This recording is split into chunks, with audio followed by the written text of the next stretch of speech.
G'day everyone, welcome to Lubrication Experts. Now today, we're going to go a little bit non-technical, but equally important. We're going to be talking sales and marketing, once again with returning guest, Mr. Steve Knapp, co-founder of Plan, Grow, Do. Now, Steve has been on this podcast before. I've asked him to return because sales and marketing is an incredibly important part of what we do in our lubes industry. The technology that we get to talk about on a bi-weekly basis on this podcast is amazing, but if it never gets into the hands of, or it never gets into the machines of a customer, then it was all for naught, right? And I think that one of the things that we do very poorly as an industry is actually convey our value, and we don't really market ourselves very well. So there are a couple of different aspects to this. There is the sales professional side. How do you sell products? But there's also the kind of the intersection of technical and marketing, because we are selling and marketing technical products. And how do you kind of translate that to an audience which might not kind of be as familiar with the technology as you? So we have so many different things to talk about today. And you know what? This is going to be kind of debate style, right? Because I know that Steve and I have some conflicting views on some of these, but I will preface this with Steve is the absolute expert. So Steve, welcome back. Hey, thanks, Rafe. Very much looking forward to this. Really pleased that we're having robust conversations about things, sales process, building opportunities, and how can we get better in the lube sector? Because I'm with you, right? The one thing already we do agree on, which isn't the purpose of this podcast, is that sales and marketing can do better in the lube space, and storytelling and all the rest of it is definitely one of them. And I guess just before we jump into it, there is clearly one way to be very provocative as we start podcast recordings, and that is to be wearing a Millwall Football Club shirt when you're talking to a West Ham United fan. And in case anybody misses that point, I just wanted to put it out there that you've raised the bar, and now you've got me wild. I brought my battle armor. That was the purpose. Put you off your game, right? No. I'm really looking forward to this one. So the first thing I think which would be helpful is there are going to be a lot of people that are listening to this who are not necessarily from the sales world. Maybe they come from a technical background, or maybe they're an end user. So they are the buyer of lubricants as opposed to the seller. So we have this concept in sales where we always talk about this idea of a sales funnel. Some people I hear it referred to as a sale pipeline, right? These are all kind of mental models for how sales occurs, right? Because in any sales process, you've got to go from not having the thing to having the thing, right? Fundamentally, you're a non-buyer to a buyer, and how you get there, we come up with these models. So, what do you think is the kind of the overarching purpose for having one of those models in the first place? Yeah, it's an important place to start, and I think even before we get to that point, there's almost been this dark arts created around: is it a funnel? Is it a pipeline? Is it a pipeline management? And people interchange these phrases, which starts to add layers of complexity or mystery to it. People that know me and know my work know that I advocate a visual of a funnel. And before we start, let me just talk about why I like the visual. I like the visual because it suggests that you know exactly what you need to put at the top to get the result at the bottom. So it almost gives you a visual on metrics. It gives you a visual on, am I doing the right things to get the right outcome? And it suggests that at the very top, you control the flow that comes in. Be that you turn on the tap for marketing, be it you run a campaign, they should have a direct impact on the amount that goes at the top. You follow a flow within the funnel, and you accept that you lose some, right? You accept you lose some because That could be qualification. We don't fit. We don't have the right match, products, capabilities, service. So some of those fall out. We then get into a sales process, and maybe we'll come to that later, where again, you say, hang on a minute, the terms of this deal aren't going to work. So the funnel starts to narrow down the opportunities that you focus on until you reach a point where everything's hunky-dory and we go forward and we close deals. So I like the funnel because it kind of implies control. It kind of implies you know what's coming in, you know how to manage it through, and you know what's coming out. Where a pipeline to me is slightly different. It suggests that there's this continual pressure pushing things through. And as engineers, you guys will all get this. You're trying to plug the holes of where the pressure is, right? And I don't think sales is about that. I think sales is about recognizing there's a heavy part of qualification, and you deal with the right opportunities to come through the funnel. So dealing with your question, that the complexity in funnels is why I like funnels, because of the shape. But I think it's important though, because I mean, from my perspective anyway, although it's just a mental model, yeah, right? And you could say that we're kind of talking semantics here, with the difference between a pipeline versus a funnel. They're all representing some kind of process. I do think it's important though, because it shapes, well, I found at least, it shapes the psychology of the salesperson, right? Because let's say, for example, if you think of everything as being a pipeline, it's almost like, yes, because a pipeline implies no losses, right? So in my mental model of a pipeline, it's the same diameter all the way along, exactly. which implies that I need to do everything I can to ensure that I do not lose any candidates as they kind of move along this pipeline. Whereas a funnel, if I'm a salesperson, I'm working towards a funnel, I know that, let's say, for example, 100% of what I put in at the top is going to end up in that first layer. Maybe that shrinks down to 80%, then 60%, 40%, and, with various processes. But it is also an exercise in what can I do, right, to kind of push people down that funnel faster as well. So I do think it's not just semantics, right? There is something to the idea that it shapes the psychology of how we sell. 100%. And through my time working with sales funnels, which now is far too long, really. I mean, it's 30 odd years. I've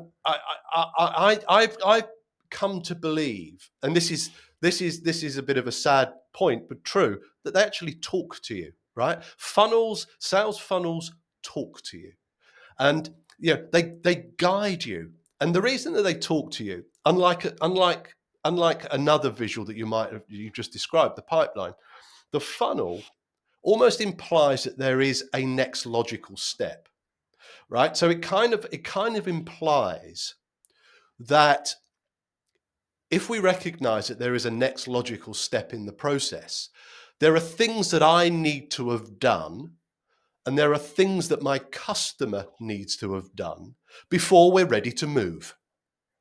And often, in the absence of a funneling approach to sales, we end up creating confusion, not only in our messaging, but in how customers receive the messaging. Now, almost to the point that you can help drive your effectiveness and efficiencies at each of these stages by understanding, hey, am I any good at qualification? Yeah. Do I need to get better? Look, I'm getting 100 in, to your point earlier, but my percentage goes down to 10.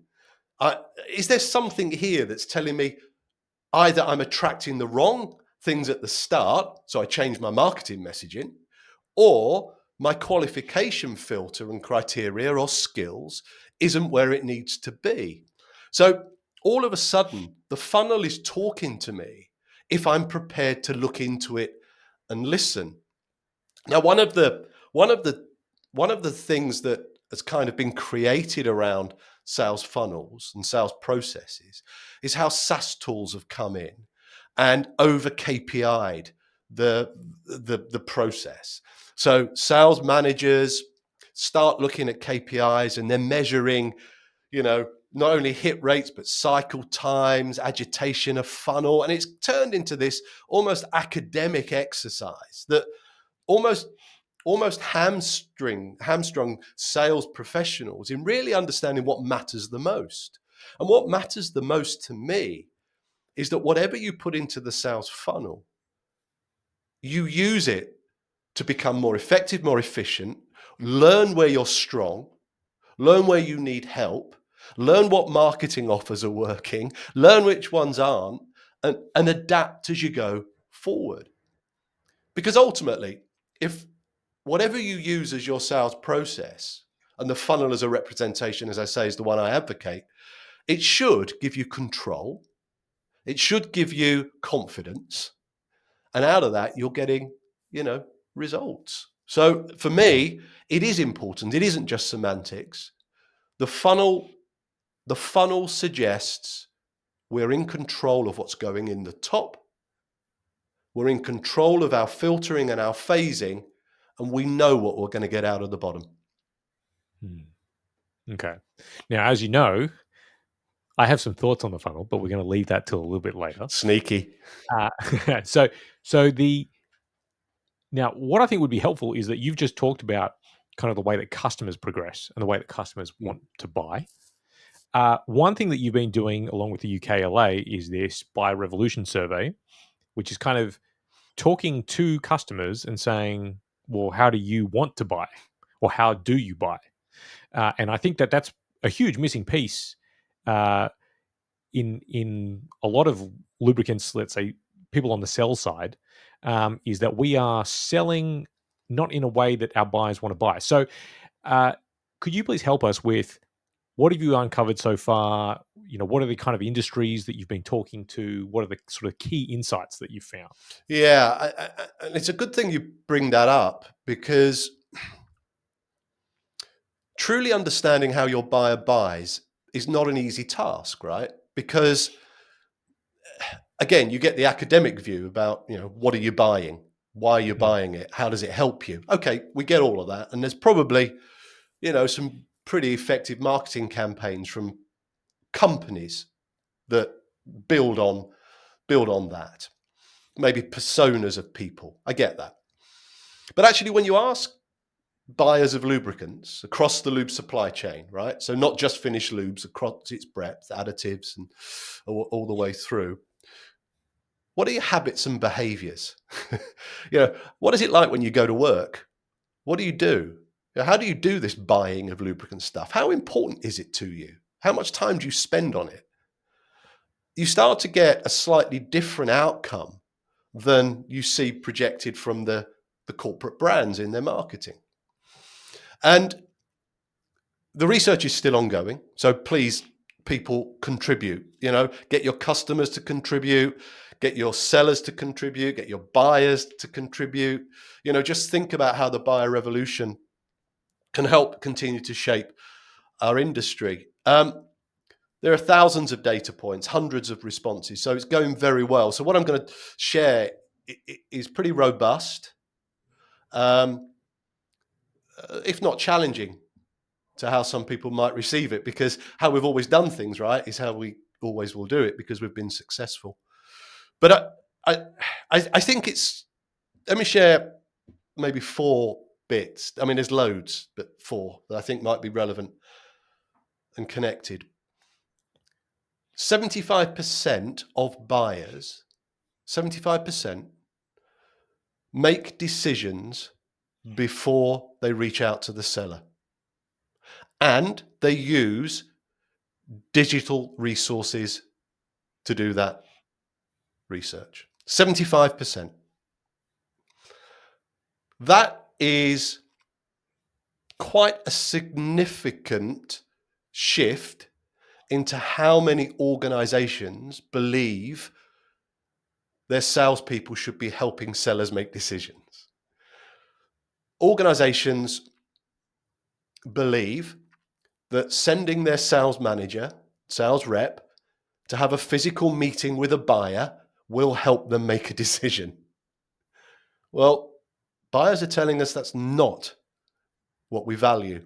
We value you providing us digital content that aids our research. By implication now, your digital content should talk directly to the problems you solve and how you uniquely help that buyer solve their problems. Digital content in the lube space is average. It focuses more on awards, years in service, the fleet, their blending capacity. Now, none of that at a tactical level solves a buyer's problems. Because interestingly, we found the one thing that they value more than anything in a buyer-seller relationship is the application knowledge of the seller. The things that I cannot easily find out myself. So let me just join those two things together because they're kind of counterintuitive. What it's saying is, I will validate you and your capabilities before I invite you in. Then, when I invite you in, your job is to validate my decision and teach me something that I didn't already know that adds value. So it changes the moment in time when a seller becomes important to a buyer.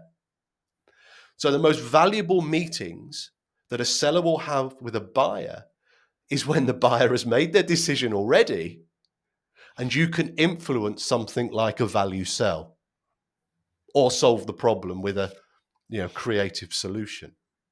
So it's a change, right? It's a change in when a seller becomes important in the buyer's buying journey because my decision is made. Stop trying to convince me by sending your salespeople to meet me. That's one of the big takeaways. Another big takeaway, and this is different from when I used to sell, right? There used to be buying departments. There used to be senior buyer, head of buyer, buyer for lubricants, buyer for safety pins, buyer for everything. Now, the buying role, not only is it aggregated that they buy almost everything, but a buyer is also responsible for health and safety or sustainability. So I'm multi-hatted, I'm multi-product lined.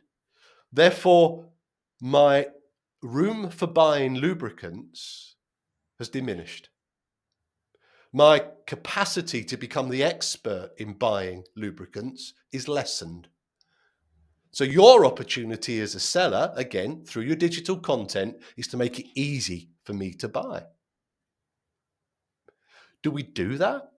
Are we really, really thinking about that? And I think that starts to become a very, very critical part. We've always known that there are more and more people in the decision-making process in lubricants, functions, departments. But now your buyer has got a tiny percentage of its mind share to the products that you're selling. So if they've not responded to your email, they've not answered your quotation, they're not calling you back, well, you're probably fighting against how they want to receive information, but you're clearly only a small percent of the mind share of their job. So I think that's the second of the four to share. I think the third is really connects to the two. 92% of buyers of finished lubricants, but lubricants across the piece, are active on LinkedIn. Not just on LinkedIn, active on LinkedIn.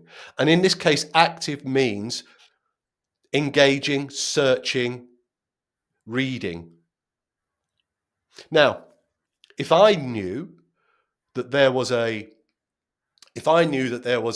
place where 92% of my buyers were hanging out, consuming content to make 75% of their decision, there's probably not many other places I would be in nurturing and developing relationships. Maybe just a kind of a point to highlight about that, because there might be a few people who say, well, I know my buyers and I never see them post anything or like anything or, I've never seen them active on LinkedIn. So just so you know, LinkedIn did a whole bunch of research. This was going back about 5 years ago to look at people's activity because, of course, you know, they're a social media company, so they track everything you do, whether for better or worse. And they basically found that approximately 80, I think it was 80 to 85% of people are what they call lurkers, Mm. right? So they never engage with content. They never like. They never try and connect. They'll never repost. None of that. But they are constantly looking at the content. And so what they have found, and this has been my experience sometimes as well, people will come up to you and say, "Oh, I've been following you for like 2 years now," and you think, "I've never seen your name. Like you've not liked a single post. How's that? How's that even possible?" Yeah. And it's because there's like 80% of people that never engage. And in fact, LinkedIn has optimized their algorithm for those people. Mm. So once upon a time, it used to be all about engagement. Now it's whether posts get boosted or not is based on a metric called dwell time. So it's basically just how much time do people spend on your post, Mm. because that's an indication of how interested they're in, regardless of whether they like, repost, all the rest of that stuff. Anyway, sorry, No, just a little I mean, aside. I think that's really important because it's one of the behaviors we see in salespeople. I posted, nothing happened, nobody did anything. I'm not doing it again. Well, in Yeah, reality, consistency matters, and I think this is a critical point. Lurkers. I mean, I'm sure they could come up with a nicer word. It sounds almost seedy, right? But yeah, yeah. but but I think this lurkers concept is something to recognize in modern day prospecting. We've got to kind of get over ourselves that we're not going to get that instant gratification. It is a slightly longer game. It is nurturing a holding pattern of people that could become a customer at one moment in time. And you're nurturing them through content that you know is educating them because that's how they want to buy. So you have to kind of accept this lurking piece. And a funny comment on the dwell time. It might be why some of you, when you read your posts, get really frustrated that people put one word after another, because they just keep gaming the system and they want you to stay on that post to read that post longer and longer and longer. So you're right, Rafe. It's a game in itself, but actually probably one of the most important games that's out there at the moment. If 92% of my buyers are there, wow, Yeah. yeah. And then the fourth one, just to share, and this is really really important. I can't emphasize just how critical this is. 0% of buyers look forward to engaging with corporate messages. Zero. So they'll read them because they're in their feed. But in the absence of what they want, 66% of buyers would and do engage with personalized messaging. That's not even personal messaging, that's personalized. So let the difference. Personal, personal is something about my life and about my day and about what I do, right? Personalized is taking that company post and making it relevant to your network. You magnify from 0 to 66% just by taking the time to put your perspective on something.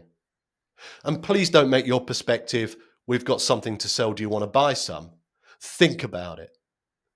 But if we are therefore, through personalization of our content, able to reach 92% of our buyers who make 75% of their decisions via digital channels, please tell me a better way to start filling the top of your sales funnel.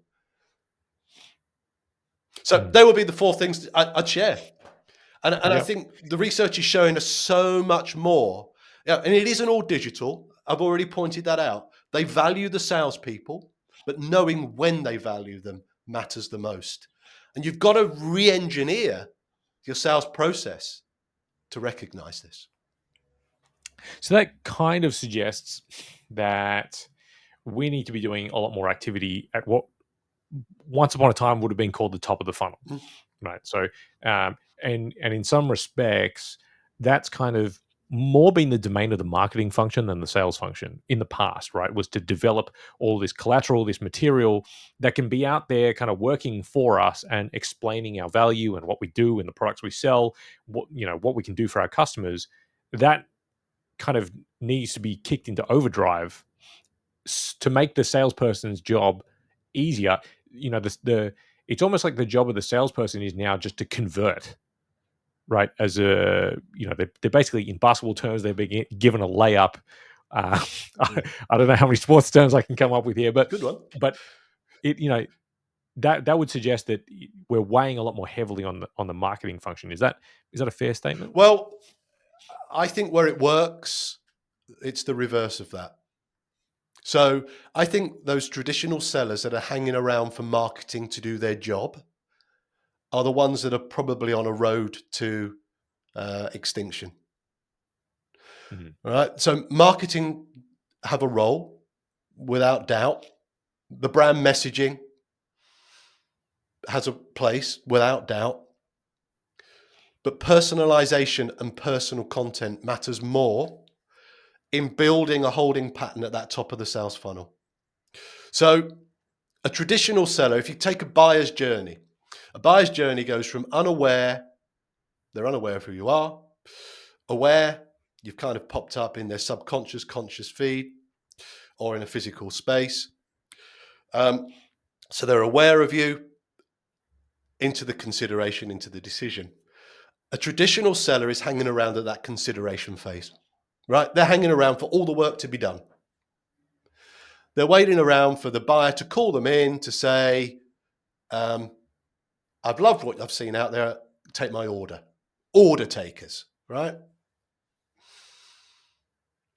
If I was to look at their sales funnel, it would almost be bare, because what they're not doing is focusing where a modern seller should.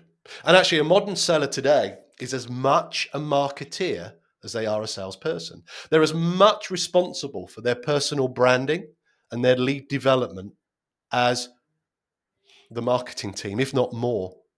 If I know that 66% of my buyers want my opinion, they want my perspective, zero of them want to engage with my branding, which way is going to be more effective to create top of funnel activity other than to personalize my outreach?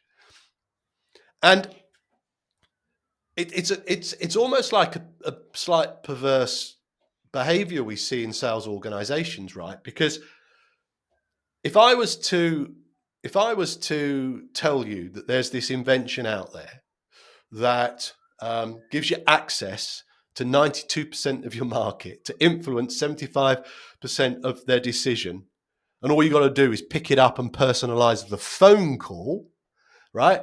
You'd invest in training like no one's business.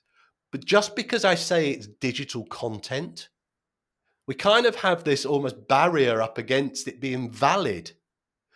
So what do we need to validate the fact that actually a seller or somebody responsible for business development to make 50 connections in a month of their ideal client, of people whose problems they uniquely solve, that they're able to engage with content that teaches them things, able to direct message them and share with them things that help them.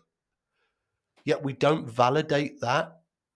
Therefore, if I was leading a sales team right now, my goodness gracious me, that top of funnel, I would be doubling down on how do we build our digital footprint and our network to absolutely own the top of the funnel. And the top of the funnel is an area that I call suspects. These are people that you believe should want or need your product or service. They're not prospects, folks, right? They're not qualified. So please don't sell to them. These are, to use the phrase earlier, lurkers. These are people that will be just consuming content. Don't measure your effectiveness from suspects, but recognize them as great things, because these are the people that you feed with insight and information. This podcast is going out to a bunch of suspects. I don't know who you are. I'm not going to phone you up. I'm not going to direct message you. You might consume this content and go, hey, that guy knew a little bit about the sales process. And you might start looking at my other content. You might one day reach out. So this top of funnel is absolutely vital, Rafe. And I think we shouldn't lose the role of the seller, the role of the business development manager. This is the critical part, because it's here that 75% of my decision is made. Play the game where the game's being played. Yep.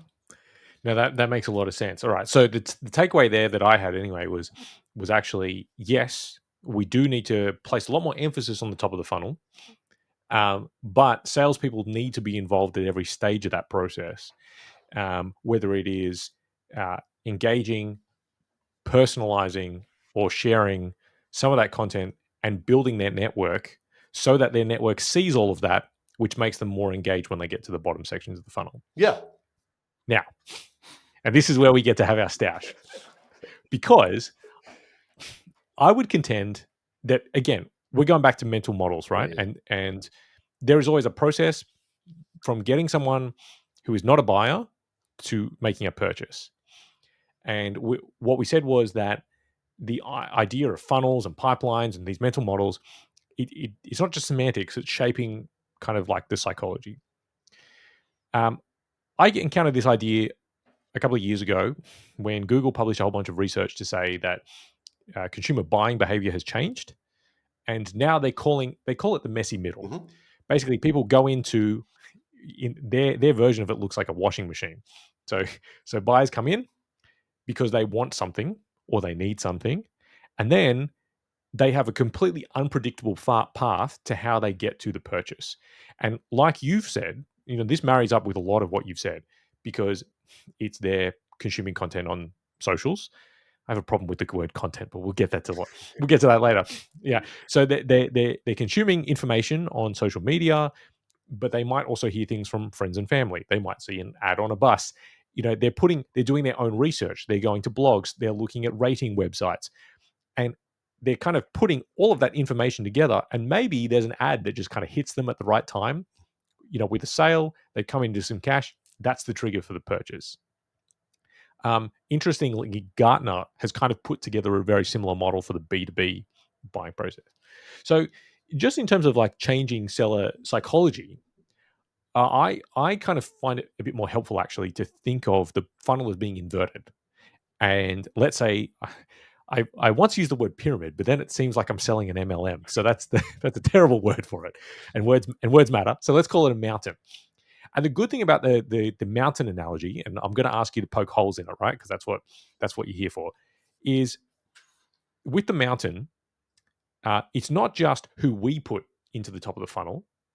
People can come from all around and they can decide to climb the mountain for themselves, right? So sometimes it's not any action that we take. These people just turn up, they look at Mount Kilimanjaro and go, I'm going to climb that MFO, right? And in that role, it is the buyer who is giving the impetus, right? So it's the buyer who is kind of making the decisions to progress up the mountain further and further.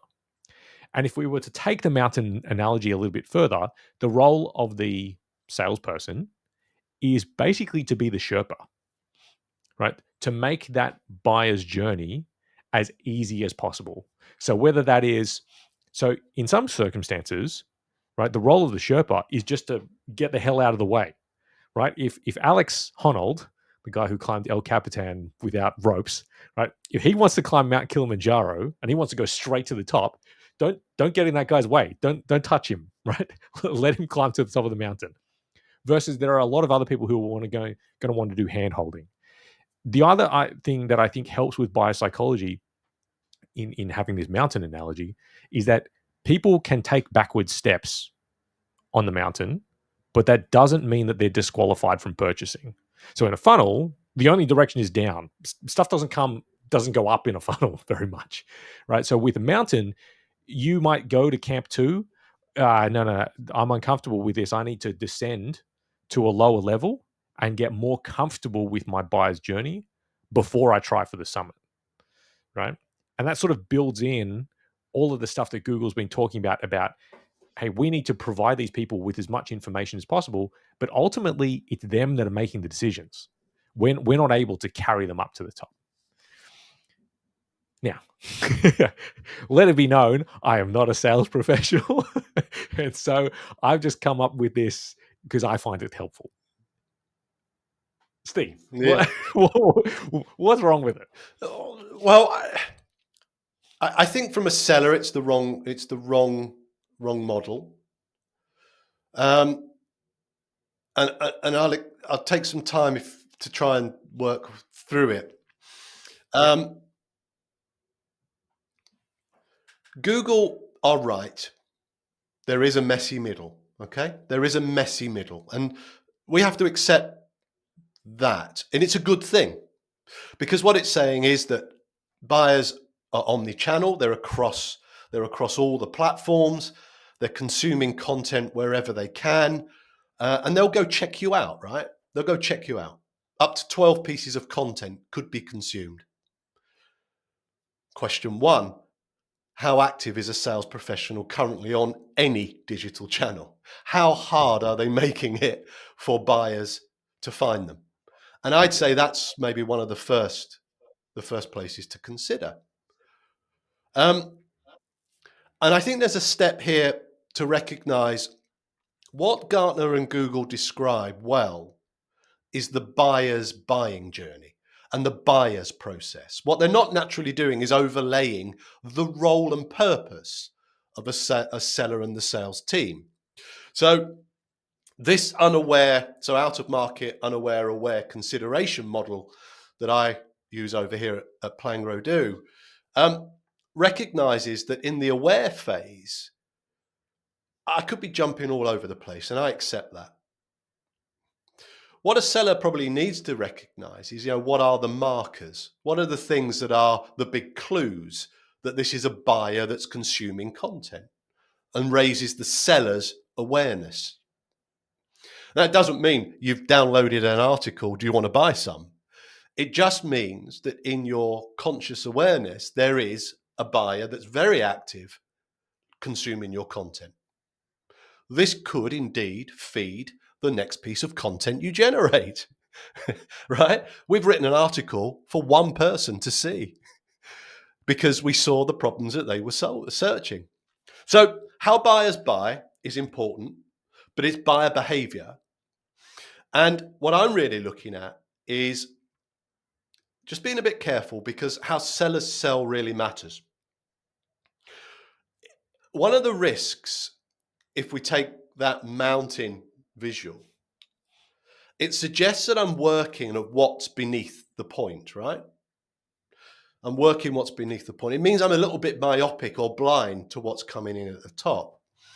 And where we find sellers that just operate in a mountain visual, it generates this phenomenon we see called feast and famine. That they're busy at one time, they're quiet in the next period. They're busy in one time, they're quiet in the next period. Because what they're not doing is keeping their eye on the thing that really matters most in a modern seller's job, and that's nurturing a holding pattern at the top of the sales funnel. By implication, what the mounting is doing is probably just identifying the opportunities that I'm working on, not the opportunities I'm creating. So, in a very simple view, that's where I think the mountain falls down. What I also push back on is the fact that opportunities in a funnel model can't go back up. Now, I get liquid won't go back up, right? I get that. But you have to get your lubrication head out here. A good sales coach and manager, or even a good seller, let's be fair, would recognize if something changes, I might need to take this opportunity back up a phase. Now, what could that be, folks? The buyer changes, the budget changes, the opportunity of the application has moved to something else, the decision-making process has altered. So a good coach, a good seller is tracking the opportunities through the funnel, but fully cognizant that something could change to either move it back. And that has to be part of sales funnel management. And that's the stuff that we coach and we train. This is a skill that's being lost in the businesses that we see because they're jumping into driving through KPIs, through CRMs, without really understanding what the sales funnel brings.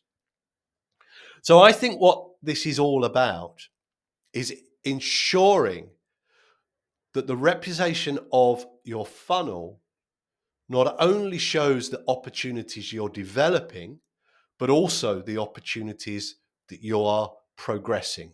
And I think this really, really is a sort of subtlety in the two. But we can't ignore the fact that there is a messy middle, right? We have to accept the fact that we are creating content for people to consume. And I tell you what, Rafe, if you're lucky enough that you fire one shot and you get that one customer, yeah, let them climb. Let them climb quick. Don't stand in their way. Don't tell them you haven't read this document. Don't tell them you haven't downloaded this article. Help them buy. Because actually what should be happening in here is your knowledge of how your buyer likes to buy. We've already spoken about that earlier in data from Buyer Rev, the model I talk about how buyers buy, and the messy middle from Google and the Gartner report. Don't mix and try to over complicate that with how you need to sell, but make sure the two things do connect. Buyers that are unaware of who you are should be receiving your top of funnel content. Buyers who are aware of who you are should be receiving your content that is educating them. Buyers that are ready to consider a purchase should be consuming your content that is telling them how to place orders. You have to mix and match your content to match how your buyers like to buy. So I'm going to stay robust with my visualization of the funnel because I think it drives the right sales behavior. And I think that's where we need to take the conversation into the businesses. Your job is to create content that educates customers, that helps them make their decision, that when you go to meet them physically, you're just validating their choice. That, to me, is where the magic happens. Interesting. Okay. So if we progress the conversation onto social media, because you've already talked about we're having to develop the kinds of, okay, here's that word again, content. Okay. The reason I don't like this word is because content is just like, it's just the stuff that is inside a package, right? The word just implies, like, it's just stuff. And even the way that that like Netflix and Disney use this word content, we just like need more content. And there's no talk about the quality of the media that we're consuming. So I don't know, let's call it social media assets or some, I don't know. There's got to be a better word for it. So let's say, for example, let's talk about top of the funnel. We're just trying to make people aware of us, what we do, the kinds of problems we solve. What are the kinds of materials? There you go, there's another word for it. What are the kinds of materials that you found have been kind of most effective? You've already talked about some stuff that definitely doesn't work, right? So like posting updates about your company's Christmas party. No one cares, right? Versus what is the kind of stuff that you find is resonating with buyers? Yeah, I think, I mean, content. Yeah, I mean, you're right. I get what you're saying, but within that backdrop of content, certain types of content connect more to a busy individual, right? So buyers are telling us, interestingly, they consume content more outside of work than in work. That's an interesting point. They're scrolling. So the act of your social media activity fundamentally is to stop me scrolling, right? Mhm. So how do you do that? The buyers are telling us that it's predominantly a image-based break in their pattern versus a text break. So that could be a photo. That could be an application. That could be a video. So image. Now, most people that I know on this phone are watching through, on this podcast, are watching through a digital device. All right? Mm. They've probably all got telephones, which all have cameras. Yet there's this reticence to use them in a way that creates the most valuable piece of content, and that's showing your buyers how you help people just like them in your daily work. So images is where I'd hover first. The second thing that matters to buyers is your opinion. So engaging on other people's posts with comments, your perspective, your commentary is valued by people that are lurking as much as fresh content, which is quite an interesting piece. So that really matters. If you see something that is relevant to the industry, add your perspective, add your context, because it matters. And from that, you could maybe create a post.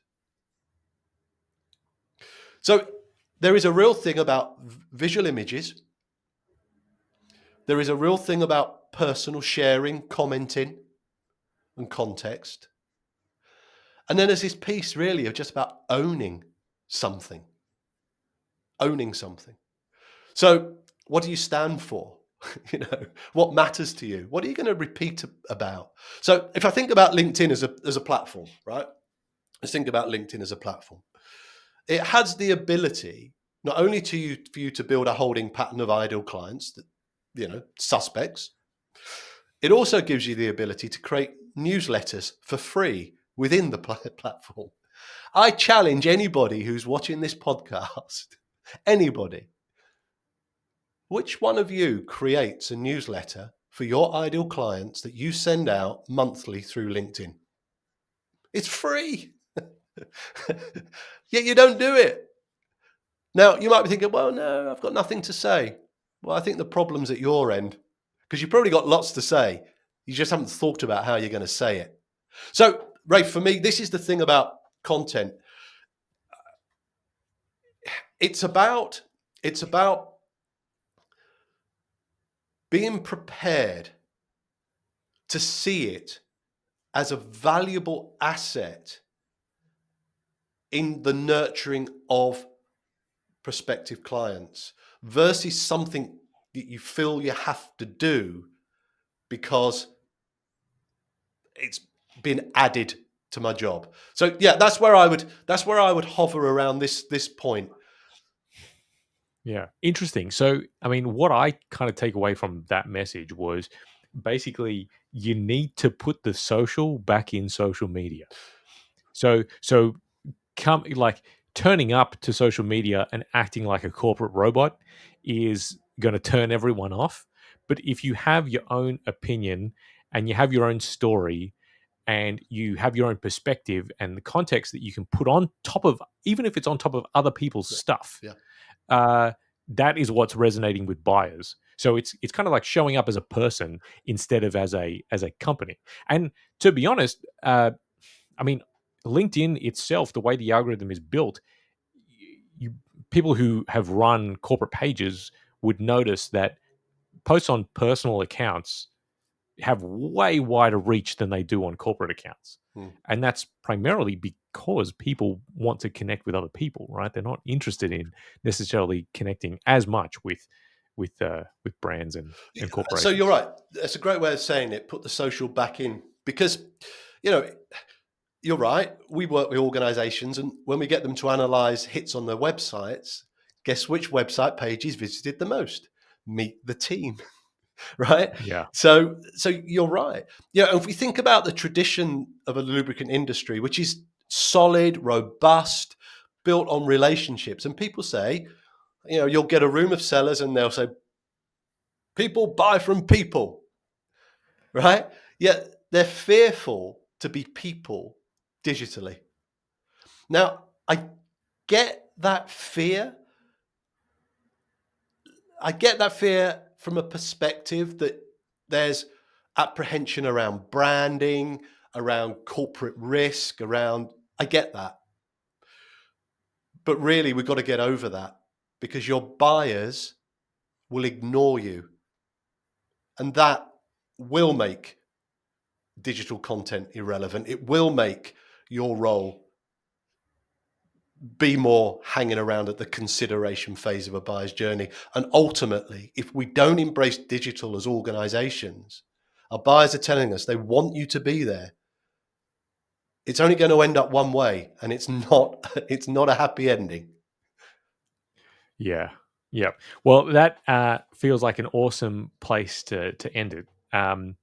My resolution out of this podcast is that I need to start a newsletter because I personally don't have one, and I've never written one. And it's a good point. LinkedIn actually does give you that functionality for free. So yeah, maybe I need to get on that. So that's come my resolution. Stay tuned for the the lubrication expert newsletter coming up in, give me 2 weeks at least. No, Steve, as always, pleasure to talk. There are very few people in our industry that, well, number one, are passionate about lubricant sales, but number two, also know what they're talking about. So it's always a pleasure, and yeah, would love to have you back basically anytime. Nice one, dude. Always great to meet you and chat with you.